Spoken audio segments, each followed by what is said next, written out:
Pinasinayaan na sa bayan ng Malvar, Bataan ang kauna-unahang lokal na e-jeepney factory na kayang makabuo ng mga model ng e-jeepney na mas mura kumpara sa mga kasalukuyan na ini-import natin sa ibang bansa.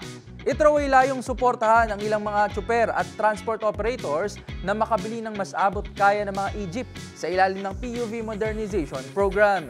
Narito ang report ni Dustin Bayog. Bilang bahagi ng layuning gawing mas abot kaya ang mga e-jeepney, binuksan na ang isang e-jeep factory sa Malvar, Bataan na siyang kauna-unahang paggawaan sa bansa. Pinangunahan ng businessman na si Chavit Singson ang inaugurasyon ng naturang factory na kaya raw makabuo ng aabot sa 500 units ng e-jeep o EJ01 model kada buwan. Sinabi rin ni Singson na nagkakahalaga lamang ng 1.2 milyong piso ang kada unit na mas mura kaysa sa 3 milyong proposal ng e-jeepney mula sa ibang bansa na nasa ilalim ng PUV Modernization Program.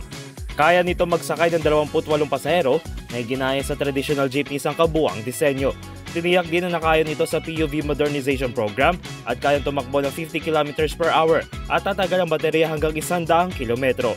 Samantala dinuluhan ng ilang transport groups ang naturang inaugurasyon. Para sa DZRH TV, ito si Dustin Bayog. Una sa Pilipinas, una sa Pilipino.